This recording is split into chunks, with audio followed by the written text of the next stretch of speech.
अच्छा, जब आप एक आदमी को बुलाई क्यों रहे हो, पहले ये बताओ। अपनी तारीख पे बुलाओगे, बंदा बाहर है।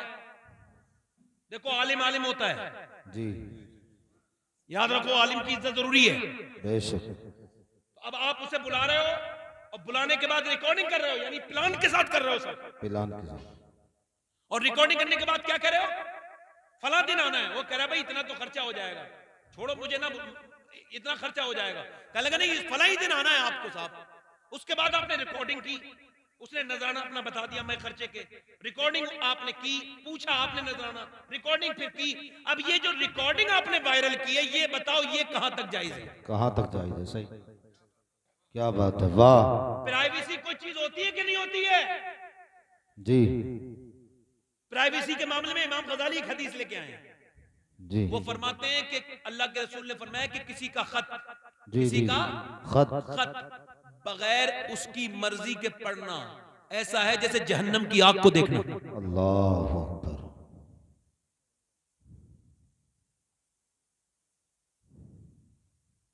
साहब फला तय करते हैं, कौन तय नहीं करता है भाई? जी अगर कोई ये कहता है ये तय करना गुनाह है, तो वो तौहीन करता है उन उलमा की जो तय करके पढ़ाते हैं, उन ताबईन की जो हज़रत उमर के दौर में जो है वो पैसे लेके पढ़ाते थे। तौहीन करता है। हाँ, वो दावा कर सकता है मैं नहीं लेता हूं, जिसकी जो शुरू में हालत थी वही बाद में हो। जी, जैसे अल्लाह के रसूल जो सुभान शुरू में हालत थी वही बाद में थी। सुभान अल्लाह, माशा, हजरत उमर फारूक आजम जो शुरू में थी वो बाद में थी। सुभान हजरत अबू बकर सिद्दीक शुरू में अच्छी हालत थी, बाद में सारा अल्लाह के नाम पे दे दिया। सुभान। इस वजह से ज्यादा ये तसामों से काम लेते हैं लोग। लोगों को धोखा है इस बात का, झूठ बोलते हैं लोग। कोई अपने इंतजाम से लेता है, कोई इंतजामिया से लेता है, लेते सब हैं। और हमें सबकी पता है कौन कैसे लेता है, हमें सबकी मालूम है। समझ में आ रही नहीं आ रही है? तो उन लोगों से गुजारिश है कि ये उलमा की तौहीन न करो, दीन तुम्हें सिखाते हैं। जी बेशक।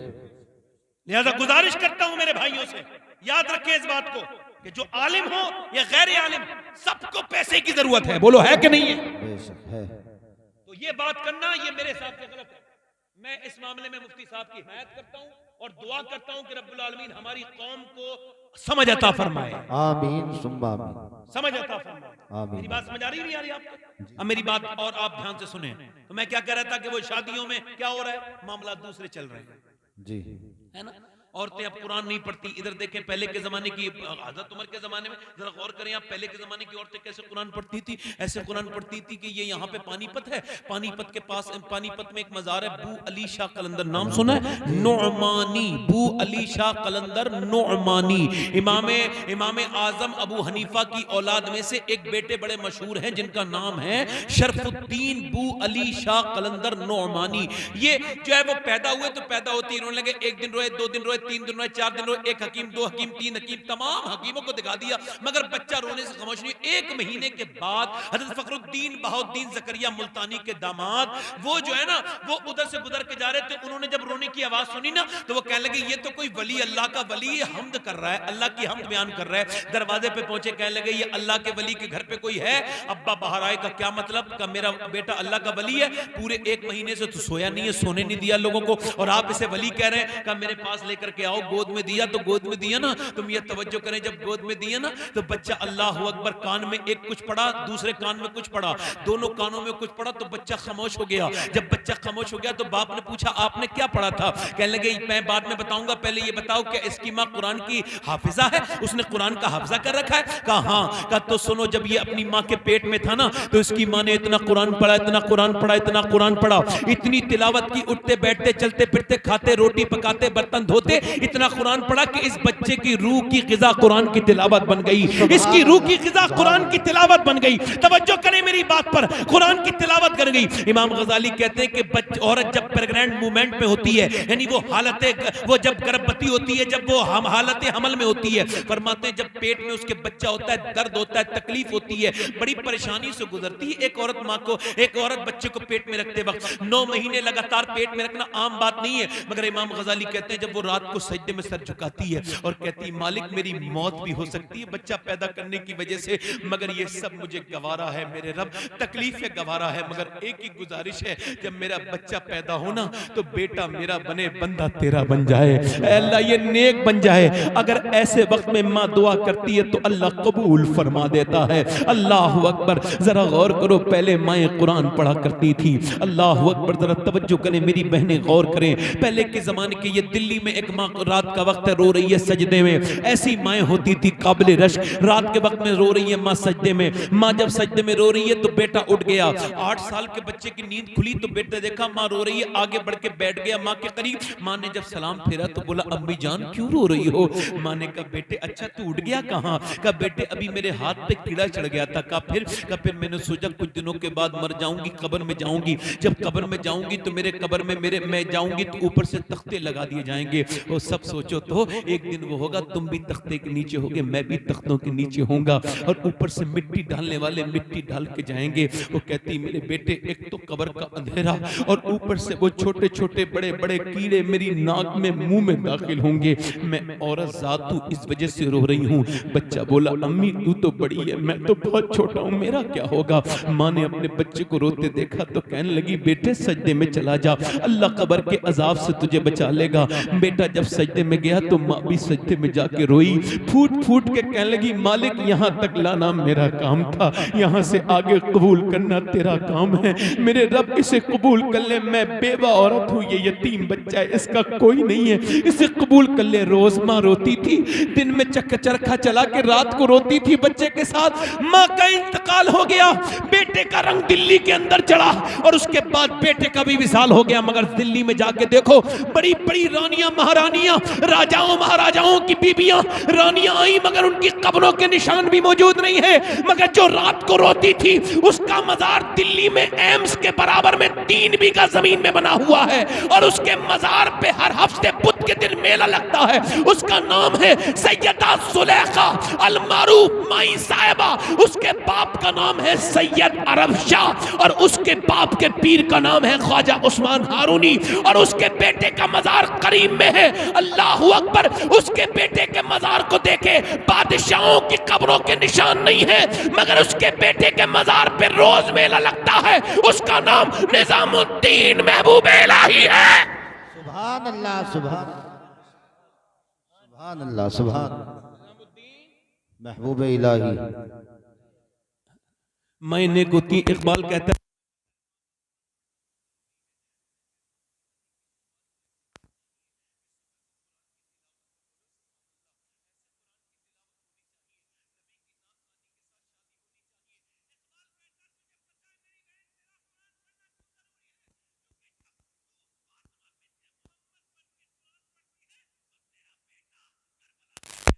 नेज़े पे चढ़ के कुरान पढ़ देता है, और जब तू फातिमा बिन्ते खत्ताब बन के कुरान पढ़ती है तो तेरा भाई उमर पूरी दुनिया को कुरान का मतलब समझा देता है।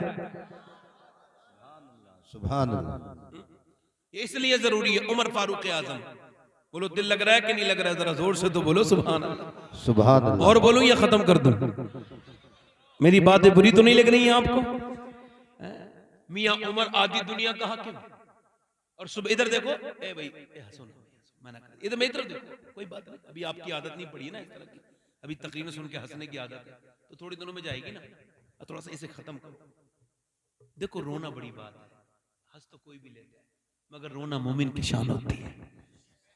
मोमिन कभी कब्र को याद करके रोता है, कभी अपने अमाल को याद करके रोता है, कभी खौफ खुदा से रोता है, तो कभी हुजूर की मोहब्बत में रोने लगता है। आला फरमाते यूं तो सब उन्हीं का है, पर दिल की अगर पूछो, ये टूटे हुए दिल ही खास उनकी कमाई है।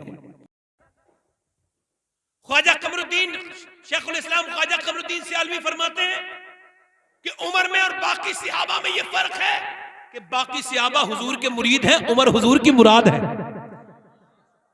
उमर को हुजूर ने मांगा है। अम्मी आयशा फरमाती थी लोगों उमर का जिक्र अपनी महफिलों में करो, क्योंकि उमर का जिक्र करोगे तो इंसाफ का जिक्र होगा, इंसाफ का जिक्र होगा तो परवरदिगार का जिक्र होगा। तवज्जो है कि नहीं? अब मेरी बात सुने, उमर क्या करते हैं, सुबह को उठते हैं, उठने के बाद क्या करते हैं, पानी भरने लगते हैं, डोल लेते हैं, डोल से पानी निकालते हैं, कांधे पे डालते हैं, एक घर में, दो घर में, तीन, दोपहर होने लगती है ना, तो हजरत सैयदना उमर फारूक आजम रज़ी अल्लाह तआला अन्हु फिर उसके बाद औरतों के घर की जो है सौदे ला के देते हैं। किसी ने पूछा आप ये किसके सौदे ला के देते हैं और आप बताइए किसका पानी भरते हैं? कहने लगे मदीने में कुछ औरतें ऐसी जिनका ना कोई पानी भरने वाला, ना कोई सौदा लेने वाला, तो मैं उन औरतों की चूंकि जिम्मेदारी है ना, तो उनका पानी भर के आता हूँ और उन्हें सौदा ला के देता हूँ। जरा सा एमएलए एमपी हो जाए ना, एमएलए एमपी, तो देखो फिर उसका रंग। एमएलए एमपी तो बड़ी बात है, प्रधान जी हो जाए ना तो बात कब करते हैं ध्यान से, फिर तो उनकी बुलेट में आवाज ही तेजी हो जाती है। 4 साल तक तो जमीन पे नहीं रहते, 4 साल के बाद फिर सोचते हैं अब जमीन पे आने का वक्त हो गया, फिर कहते हैं अस्सलाम वालेकुम। 4 साल तक ये बदतमीजी इन लोगों के अंदर, जरा से ऊपर उठे तो उमर आधी दुनिया का हाकिम है भाई। चिराग बुझ गया तो चिराग उठ के जला दिया। किसी ने पूछा उमर हैं आपको क्या जरूरत थी, गुलाम से जलवा लेते।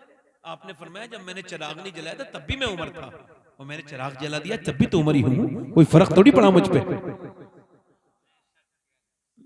निकल के जाते हैं, समझो, निकल के जा रहे हैं, एक दिन एक घर में से रोने की आवाज आ रही है, दरवाजे पे दस्तक दी, कौन हो रहा है? तुम्हें क्यों बताएं कौन है तुम? दरवाजा तो खोलो। दरवाजा खोला, अंदर से बूढ़ी औरत आई, बोलो कौन हो? पहचाना नहीं हजरत उमर को, मुंह पे ढाटा लगा था, वैसे भी नहीं जानती, देखा नहीं था कभी हजरत उमर। कह लगी उमर को रो रही हो, तू कौन है? उमर को क्यों रो रही है? रो के बोली मैं पका हुआ फल हूं, किसी दिन टूट जाऊंगी, मर जाऊंगी, कब्र में जाऊंगी, 3 दिन से भूखी बैठी हूं, मेरे बच्चे नहीं है, मेरा शौहर नहीं है, अकेली हूं, मर के कब्र में जाऊंगी, हुजूर आएंगे तो सरकार से कहूंगी या रसूल अल्लाह, उमर की हुकूमत में 3 दिन भूखी थी मैं, सरकार से शिकायत करूंगी उमर की। वो जो आधी दुनिया से जिसके नाम से कांपती थी ना, बड़े बड़े बादशाहों के पैरों की जमीन निकल जाती थी जिसका नाम सुनकर, वो एक बूढ़ी औरत की बात सुन के कांपने लगा। कहने लगे ठहर जरा, उमर को पता थोड़ी है कि तू भूखी है। तो बोली फिर उमर हुकूमत क्यों करता है जब खबर नहीं रख सकता था? गए, खाना लेके आए, और खाना ला करके औरत को खिलाया, पानी दिया, गरम करके कुछ कहा ये फलां चीज गरम कर दो, गरम कर दिया, आवाज देती जा रही है, उमर इशारे पे चलते जा रहे हैं, भूख के खाना खिला के मुतमईन करके बोले ऐसा कर अब उमर को माफ कर दे। हम मांगते हैं माफी, लो हमारी तलाक हो जाए चाहे बीबी से, मगर माफी नहीं मांगे।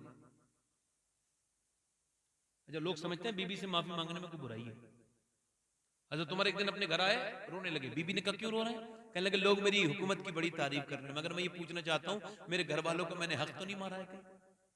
तो बीबी आगे बढ़ के बोली आप पूछ रहे हैं तो बता रही हूँ, मेरी ख्वाहिश थी मैं आपके साथ रहूं, मगर आपने मुझे वक्त कम दिया, चूंकि आपका पैगाम काम बड़ा है इस वजह से मैंने भी आपको टोका नहीं, मगर आपने मुझे जिंदगी में कम वक्त दिया है। तो हजरत उमर बोले चल मेरी गलती है, अल्लाह के लिए मुझे माफ कर दे। यार थानेदार के पास जाने से बेहतर है ना अपनी बीवी से माफी मांगो, बेहतर है ना कोर्ट के चक्कर लगाने से अपनी बीवी से माफी मांगो। मैं बताऊं मियां बीवी के झगड़े में जब कोई तीसरा कूदे, चाहे इधर का या उधर का, और मियां बीवी के अपने झगड़े होते ही नहीं है, तीसरों के ही होते हैं, और मियां बीवी को आपस में सुलझा लेने चाहिए। अपने भाई को ना बीवी फोन करे, ना अपनी बहन, ना अपनी मां को शौहर बताए। ध्यान रखो इस बात को, मेरी सोने से लिख लो मेरी बात। मियां बीवी आपस में एक दूसरे को मनाए, अरे उनमें तो अल्लाह ने कोई पर्दा ही नहीं रखा।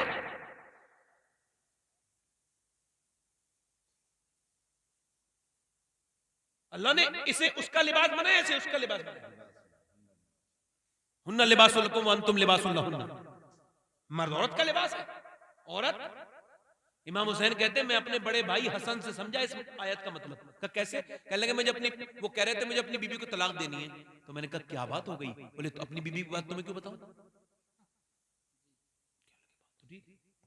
कहते फिर जब हजरत इमाम हसन ने तलाक दे दी तो मैंने पूछा भाई अब बताओ उसमें क्या कमी थी? कहने लगे यार दूसरे की बेटी की बातें क्यों सुनना चाह रहा है, क्या जरूरत है, खत्म करना, तलाक हो गई, खत्म।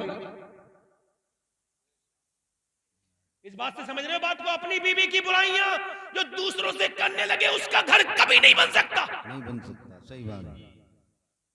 तारीफ करे, हुजूर फरमाते हैं जिसकी बीवी सख्त हो और वो अपनी बीवी की बात पर सख्ती पर वो सब्र करे, उस औरत को निभाए, तो हुजूर फरमाते हैं क़यामत के दिन अल्लाह उसे अय्यूब अलैहिस्सलाम के बराबर सब्र का बदला देगा। सुभान अल्लाह, माशाअल्लाह, वाह।